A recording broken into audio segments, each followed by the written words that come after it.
होता है। भला तुमने उन लोगों को नहीं देखा जिनको पहले यह हुक्म दिया गया था कि अपने हाथों को जंग से रोके रहो और नमाज पढ़ते और ज़कात देते रहो।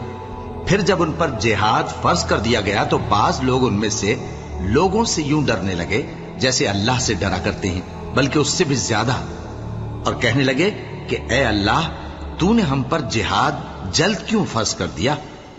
थोड़ी मुद्दत और हमें क्यों मोहलत न दी?